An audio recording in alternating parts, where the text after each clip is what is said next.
My name is Winter Collins, and the day I came home to my own condo and got told to move out was the day I stopped playing the good daughter. I had been on a work trip, proud because this place was paid for with my overtime and side jobs. I opened the door expecting quiet. Instead, I walked into ring lights, camera stands, and the sound of my brother shouting to an audience that this was his penthouse in downtown Austin.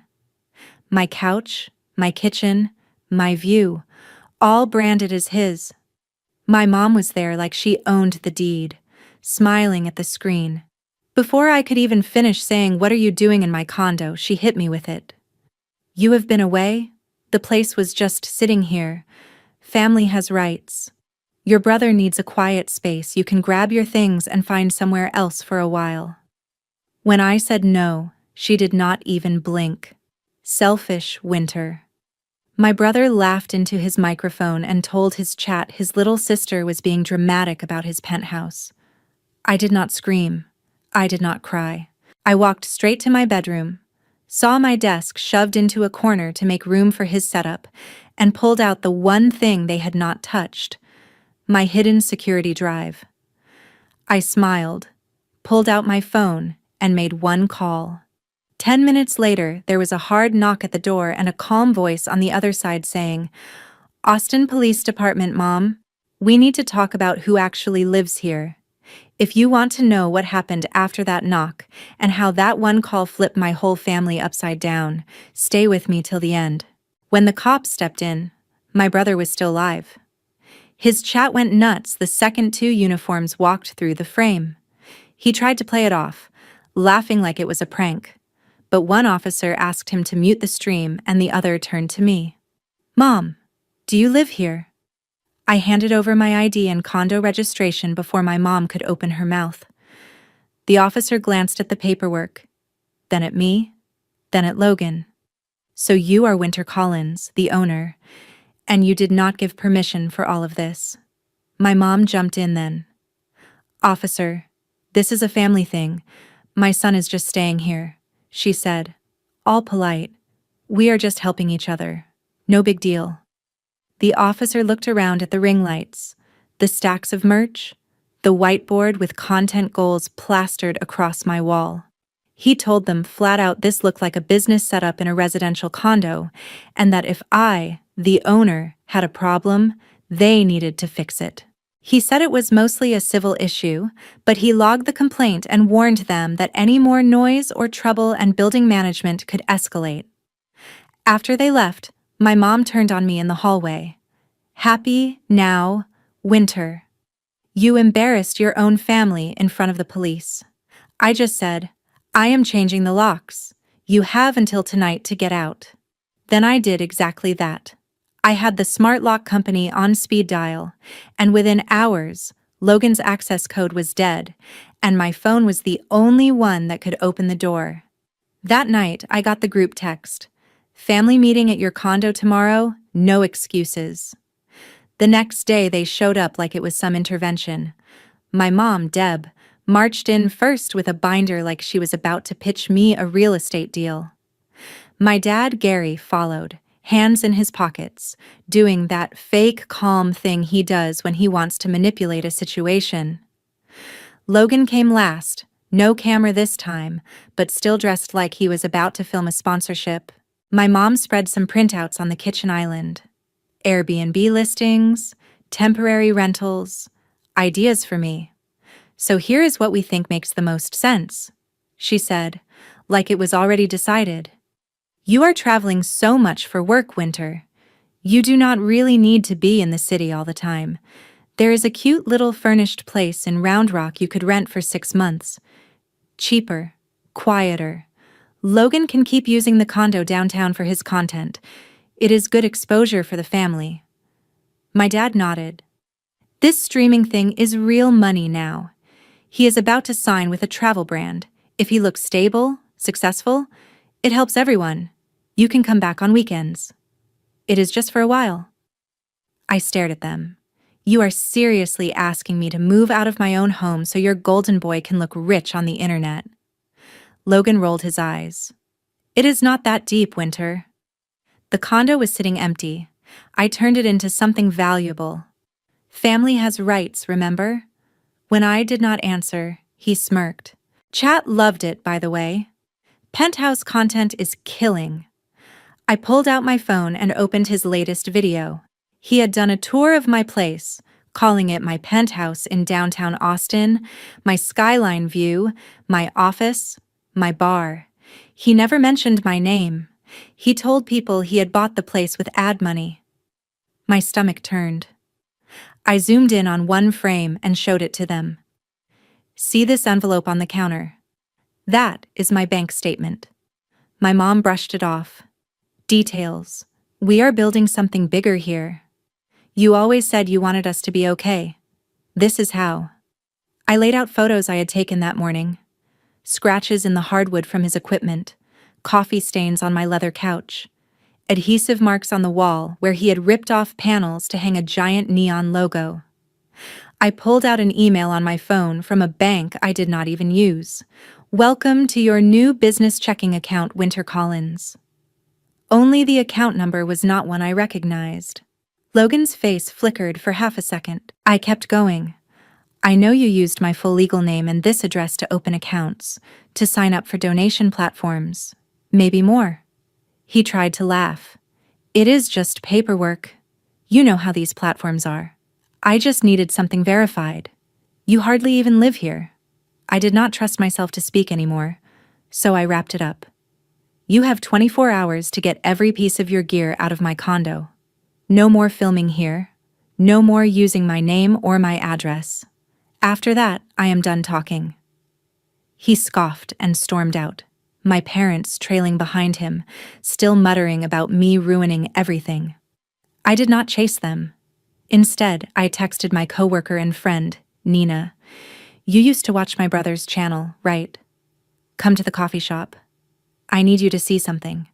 An hour later, we were sitting in a corner booth with my laptop between us.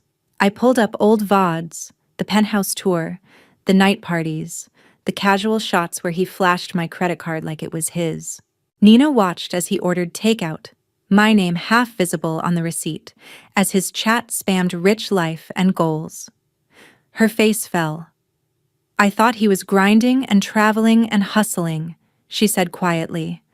I did not know he was just draining you. I felt something inside me click into place. That is when I started saving timestamps, screenshots, anything that showed where my money and my name had gone. Was trust dying because of all these little cuts over years, or because of this one massive betrayal laid out on a screen in front of me? I was not sure yet. But I knew one thing. My family still believed I would cave, like always. They had no idea I had just started building a case. The next morning, I met Nina again at my place with 2 coffees and a shared sense that this was bigger than family drama. We hooked my laptop up to the TV and opened every security clip, every VOD, every little piece of footage I had. At first, it was just annoying things. Logan and his friends screaming at 2 a.m., music blasting, them dancing on my couch with pizza boxes everywhere. Then it got darker. Clips of him flipping through my mail on camera like it was a prop. A delivery guy handing over packages addressed to Winter Collins while Logan joked, "When you are a creator, boxes never stop coming." There was a night where he poured shots on my kitchen island, shouting to chat, "This is what a real penthouse party looks like," while a neighbor knocked on the door complaining about the noise. He told chat the neighbors were jealous. Another clip showed my mom walking friends around the condo in the middle of the day, talking about it like a shared family asset. "This is our downtown place," she told them, gesturing to my view. "Logan uses it for filming, but it is basically our investment property." Nina reached for the remote and paused on a frame where my open laptop sat in the background, my employer's logo clearly visible on the screen. "If one of your clients saw this," she said quietly, "they would think you were the reckless one." My phone buzzed just then. "Unknown number." I answered on speaker. "Hi, is this Ms. Collins? This is Monica Hernandez with Building Management. We need to speak about your unit." My stomach sank. Yes, this is Winter. I am at the unit now. She told me to come down to the office. When we got there, Monica had a folder on her desk thicker than my patience. She slid it across to me. Noise complaints from your floor and the one below. Reports of filming in the hallway. A note about multiple strangers with cameras buzzing other units by mistake. Photos from the overnight security guard showing a ring light setup visible from the hallway. She tapped a page near the back. And this is the police report from the call the other day. It lists you as the owner and complainant. Unlike my family, Monica did not talk to me like a child. She talked to me like a responsible adult with a problem. I want to be very clear, she said. Our bylaws do not allow commercial operations like a content studio out of a residential unit without prior approval. If this continues, the HOA can fine you heavily, and in extreme cases they can pursue legal action. It all lands on you, not your guests.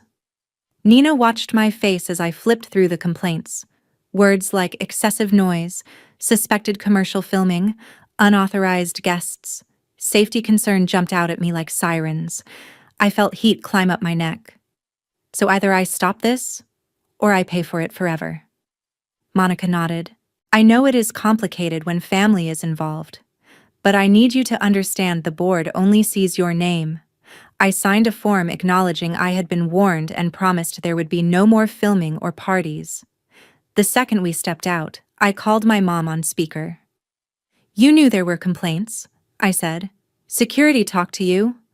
Why did you not tell me? She sighed dramatically. Winter. It was just a few knocks on the door. People are sensitive. We handled it. You are blowing this out of proportion. I stared at the HOA letter in my hand. They sent police. The building manager has a file on me. This is not a small misunderstanding. My dad chimed in from the background. Look, kiddo, this can all be fixed. Once your brother's deal goes through, we can help you with fees if there are any. Don't nuke the golden goose over some paperwork. That line hit me harder than all the insults. I hung up mid-sentence. Nina raised an eyebrow. They really think you are the one who has to bend. I exhaled a shaky laugh that did not feel like a laugh at all. They always have.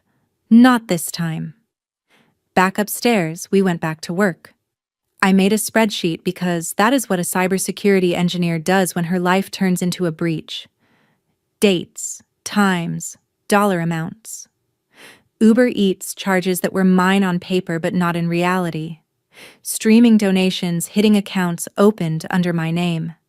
Brand emails referencing the condo as his asset. Clips where he lied about ownership.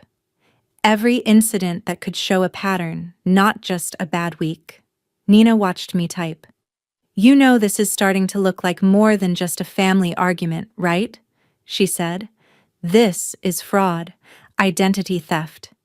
You cannot talk them out of this. You need someone who speaks lawsuit. I looked at the pile of evidence on my screen and the folder from Monica on the table. For once, I did not feel crazy or overdramatic. I felt like the only sane person in a family that had decided my life was theirs to monetize. I opened my browser and typed in 3 words I never imagined I would need. Identity theft attorney, Austin. As the search results loaded, I felt something in me settle. I was done begging my family to respect me. I was about to let the law explain it for me. The first lawyer I called did not pick up. The second had an assistant who sounded bored. The third, a guy named Daniel Reed, who specialized in civil litigation and identity theft, answered himself. I gave him the 2-minute version on the phone, expecting him to brush me off. Instead, he said, "Bring every document and video you have, today, if you can." His office was in a glass building not far from my own.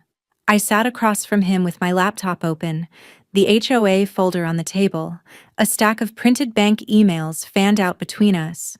He watched the clips in silence, rewinding when Logan flashed my mail, pausing when he claimed on camera that he had bought the condo with his sponsor money. When we got to the part where the bank welcomed me to a business account I had never opened, Daniel leaned back in his chair. "Winter," he said slowly, "this is not just your brother crashing on your couch too long. This is unauthorized occupancy, misuse of your property, and misuse of your identity for financial gain. That is the polite way to say fraud." My stomach knotted, even though I already knew it in my bones. "What do I do?" I asked. He picked up a pen. "First, we document everything properly." He started a list as he spoke. "Civil side, we file a complaint for damages to the condo and wrongful use of your home as a commercial set. We send a cease and desist letter demanding he stop using your name, your address, your image, and your property in his content. We include your parents because they clearly facilitated this. On the criminal side, we alert the bank and platforms that the accounts were opened under false pretenses, and we send a letter to any brand he has lied to using your condo as his asset." I swallowed. "That sounds nuclear." Daniel met my eyes. "Your family lit the fuse when they decided your life was a prop. You are just choosing not to stand in the blast zone." He drafted the letter while I watched, his language precise and cold. By the time I left his office, Logan and my parents each had an email and a physical copy on the way, laying out in black and white what they had done and what would happen if they did not stop. "There was one more thing," Daniel said as I was about to walk out. "Given the police were already called and given the level of hostility in some of these clips, I am going to petition the court for a temporary protective order. It will say he has to stay away from you and your condo. It is both a shield and a very loud message that you are done being their doormat." 2 days later, I found out what that looked like in real life. I was working from home when there was another firm knock on my door. I looked through the peephole and saw a sheriff's deputy standing there with a clipboard. My heart pounded, but I opened it. "Ms. Winter Collins?" he asked. "Yes." He handed me a packet and explained in calm, measured tones that the court had granted a temporary order. Logan was prohibited from coming within a certain distance of my unit and from entering the building at all. The deputy also had a copy for him. Almost on cue, the elevator dinged down the hall. My mom's voice floated toward us, sharp and offended. "You cannot be serious," she was saying to someone. "You are treating him like a criminal." Logan rounded the corner, saw the deputy, saw the papers, and his face drained. The deputy turned to him. "Are you Logan Collins?" He nodded. The deputy explained the order, the distance restriction, the consequences if he violated it. My mom exploded. "Winter, how could you do this? You called the police and now you drag the courts into it. Why are you trying to destroy your own brother's career?" I held the packet to my chest like a shield. "No," I said. "You destroyed your own careers when you decided my bank accounts and my deed were your brand strategy. I am just done cleaning up after you." My dad tried his calm voice again. "Maybe we can settle this as a family. No need for all this drama. Tell your lawyer to back off. We will move Logan out when his current content calendar is done." "You have already put it online," I said. "The tours, the address, the lies. And you did not flinch when the HOA and cops were on my back. You only care now that someone is finally on yours." Before they left, my mom tried one last angle. "If brands hear about this, they will pull out. You are sabotaging him." I almost laughed.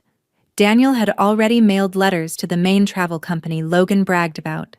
He had laid out that Logan used a condo he did not own in his pitch deck, that he opened accounts under a name that was not his. Was it sabotage to tell the truth after someone built a career on your stolen foundation? I watched them walk away down the hall, clutching the court papers like they were the insult, not the consequence. For the first time in weeks, I did not feel cornered. I felt like the floor had shifted back under my feet, even if the people on it were still angry. People say, "Justice is slow," I thought as I closed my door. But when you have proof, it does not have to be silent. My family had ignored every boundary I tried to set quietly. Now they were going to learn what it felt like to run into one made of law. The hearing was technically called mediation, but nothing about it felt soft. I walked into the downtown courthouse with Daniel at my side, clutching a folder of printouts that basically documented the slow theft of my life. Logan was already there with some bargain attorney who looked like he had been hired yesterday. My parents sat behind him, my mom's arms folded tight, my dad staring at his phone like he wished he could swipe left on the whole situation. We sat at a long table, the mediator at the head, a court reporter typing quietly in the corner. Daniel started by laying out the basics. I own the condo outright. I never gave permission for it to be used as a studio or a business address. My brother obtained financial products and business accounts using my name and address. He used my property as collateral in pitches, and he misrepresented ownership in multiple public videos. Then he hit play on a few key clips. Logan striding through my living room telling viewers welcome to my penthouse in downtown Austin. Logan opening mail with my full name on it and tossing it aside like junk. Logan holding up my credit card, laughing about how the bank does not know what to do with all this creator money. The mediator's eyebrows inched up a little higher with each video. When it was their turn, Logan's lawyer tried hard to spin. This is a misunderstanding within a family, he said. My client believed, based on conversations with his parents, that the property was a shared family investment. He used some imprecise language online, but there was no malicious intent. Logan chimed in, sounding more sulky than sorry. It is just content. People exaggerate. Everyone in this space does. The mediator looked at me. Ms. Collins, how has this impacted you? I swallowed. Financially, I said, I am looking at thousands of dollars in damage to my unit, plus potential HOA fines, plus the risk that my employer or clients see these videos and think I am the one hosting wild parties and filming brand deals out of my condo.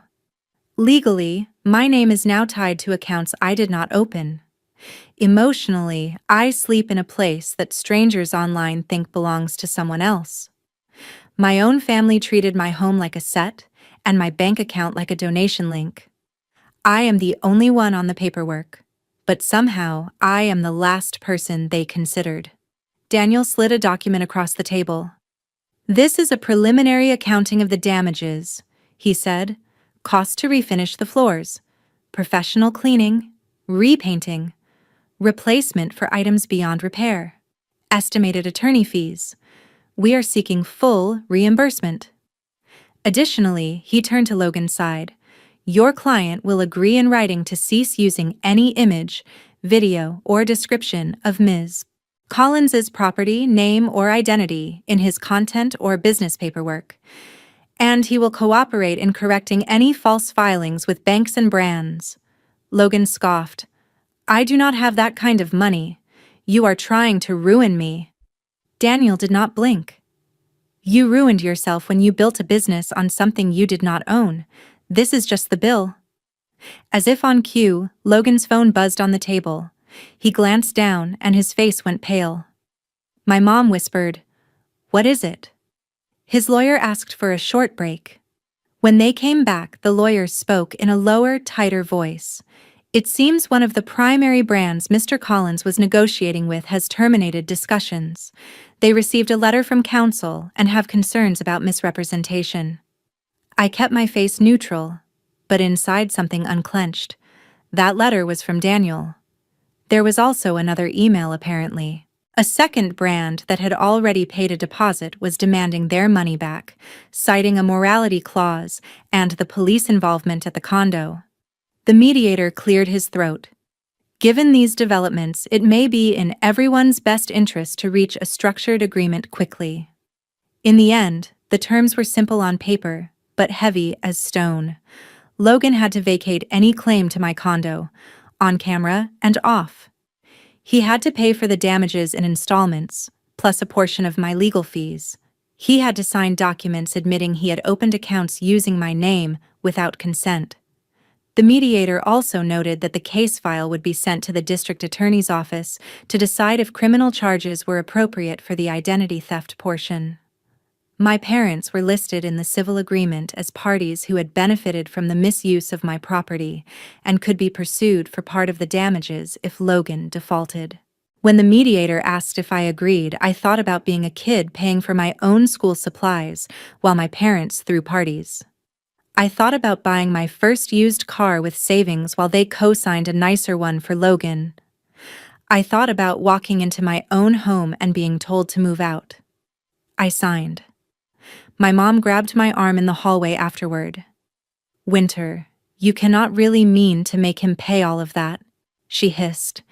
"He will be ruined." I gently pulled away. "He is not being ruined," I said. "He is being required to pay for what he broke and what he stole. There is a difference." My dad tried the soft approach. "We might have to sell the house to help cover some of this." "Is that what you want to hurt us too?" I looked at them. Really looked. For once, I did not fold. I did not offer to fix it. I just said, "What I want is to not be the only one paying for everyone else's choices anymore." A week later, Nina sent me a link. Logan's follower count was dropping fast. Comment sections filled up with people asking why the penthouse content disappeared and why he had been streaming from a bare room with a mattress on the floor. Word travels in creator circles. Brands are skittish. Once fraud and police reports enter the chat, collaborations dry up. I watched his latest video in silence. No neon sign, no skyline, just a guy in a cramped space saying he was taking a break to figure things out. For the first time since this began, I let myself feel something close to satisfaction. Imagine watching the same people who called you selfish for protecting your own home finally face a fraction of the consequences they tried to dump on you. Would you feel guilty, or would you, just for a moment, feel like justice actually existed? The day Logan handed me the first check felt less like a victory and more like a weird, quiet funeral for the version of my family I used to pretend we were. It happened in Daniel's office, not in a house or a restaurant or a cozy living room like some movie about reconciliation. Just fluorescent lights, a conference table, and a stack of legal pads. Daniel sat at the head, flipping through paperwork. A probation officer was there too, leaning against the wall with a tablet. Logan walked in last. No flashy clothes, no camera bag, no neon sneakers. Just a wrinkled button-down and eyes that looked like he had not slept in a while. He sat across from me, fingers curled around a cashier's check so tight his knuckles were white. The probation officer spoke first, going through the terms like he had done this 100 times with other people.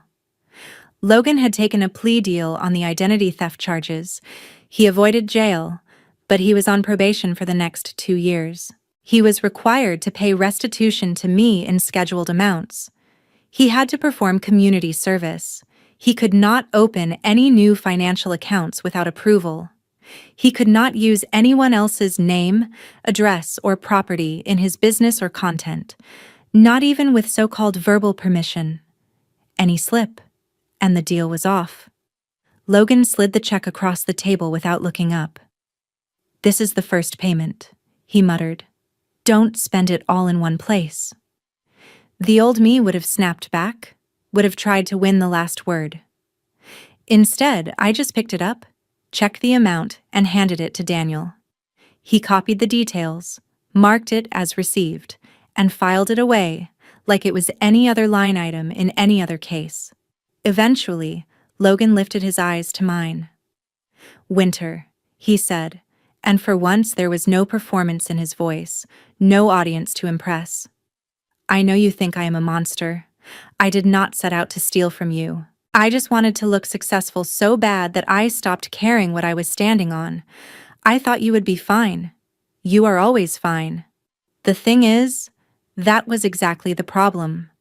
I had been the one who was fine for so long that they truly believed I was a resource, not a person. I could see the weight of it starting to land on him now that sponsors were gone and followers had moved on. I am living in a shared place out past the city limits, he went on. No lease in my name yet. Nobody really wants to rent to the guy with a fresh fraud case on his record. I am working at an electronics store, selling cameras I used to unbox for fun on stream. Customers have no idea who I am. Maybe that is better. He swallowed hard. I know this does not make up for anything, but I am sorry. I am sorry I used your name. I am sorry I treated your condo like a set. I am sorry I laughed when Mom told you to move out. I did not say it was okay. I did not tell him I forgave him. I just said, I believe you are sorry. That is not the same thing as trusting you. He nodded, like he had expected that. The probation officer cleared his throat and went over the last bullet points. Any contact between us had to stay civil. No showing up at my home or job. No online posts hinting that I wronged him. When they left, I watched from the window as Logan climbed into the passenger seat of a dented car instead of his old sponsored SUV. He looked smaller somehow, not just physically, but like the idea of him I had carried around my whole life had finally shrunk down to human size. Later, my parents tried their own version of that meeting, this time without lawyers present. They called from the tiny apartment they had downgraded to after selling their house. The background was cluttered and dim, a far cry from the glossy space they used to brag about. My mom was still angry, but underneath I could hear something like fear. Your brother is struggling, Winter, she said. We are all struggling. We cannot go to the same church anymore without people whispering. Dad's old golf buddies do not return calls. This followed us. I almost reminded her that they were the ones who tied their image to his fake success, that they had chosen the pedestal he fell from. Instead, I said quietly that I was sorry they were hurting and that I hoped they would figure out how to rebuild without using me as the foundation next time. My dad asked if there was any way we could all sit down, maybe film some kind of joint statement, clear the air, help Logan rebuild his brand while showing we are still united as a family. He framed it like a healing thing, but I heard the old pattern underneath. Turn our pain into content. Turn my boundaries into a storyline. I told him no. No cameras, no statements, no public narrative where I am the villain who forgave too late or the saint who forgave too early. If there is any rebuilding, it happens off-screen. He did not like that answer. My mom accused me of clinging to resentment, of choosing pride over family. Maybe from the outside, it did look like pride. From the inside, it felt like survival. Some people only realize they have gone too far when the judge signs the papers and the sponsors walk away. Some only cry when the cameras are off and the handcuffs stay on someone else's belt, but do not feel far anymore. When those same people finally come to you, asking for one more chance, one more compromise, one more time you put their comfort above your safety, do you open the door again, or do you finally, fully choose your own peace? A few months later, my condo finally felt like mine again. The neon reflections were gone from the windows at night. The walls were repainted, the hardwood floors refinished, the dents and scratches erased. I upgraded my security system, not because I was afraid of strangers, but because I had learned the hard way that sometimes the real threat comes with a spare key and your last name. My days went back to something that looked normal on the outside. I worked my cybersecurity job, grabbed tacos with Nina after late releases, went to yoga on weekends. But inside, things were not the same, and honestly, that was the point. One night, Nina and I were on my couch, the new one that did not smell like spilled energy drinks.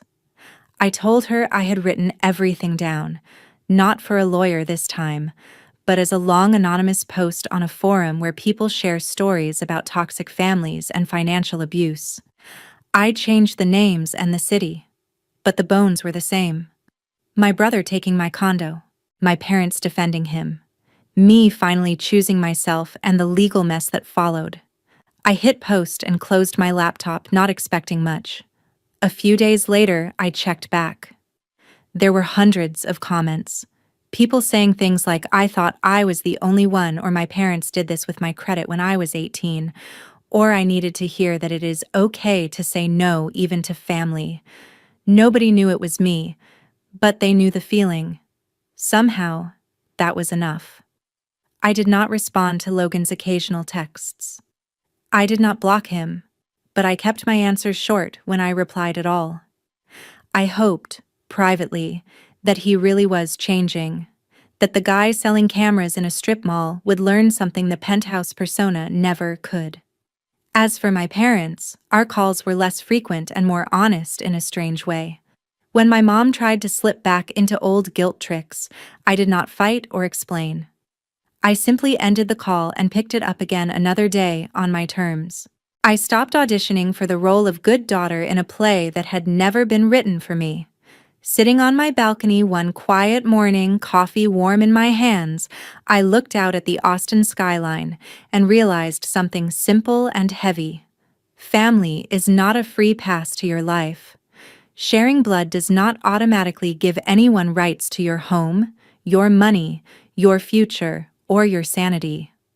Love without respect is just control dressed up in prettier words. People online love to say family is everything, but they never finish the sentence. Family is everything.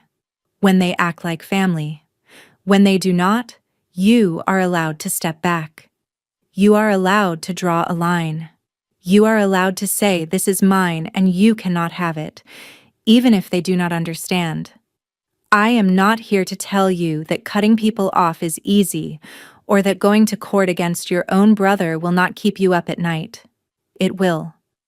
I still have moments where I miss the idea of us I carried in my head. But every time I unlock my door and step into a home that is peaceful and truly mine, I remember why I did it.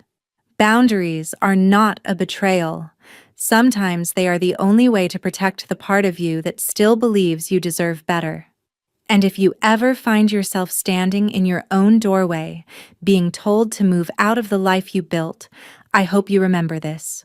You are not selfish for saying no. You are not cruel for choosing your safety over someone else's comfort. You are allowed to keep what you worked for and to walk away from people who treat your trust like free content. If you had to choose between keeping your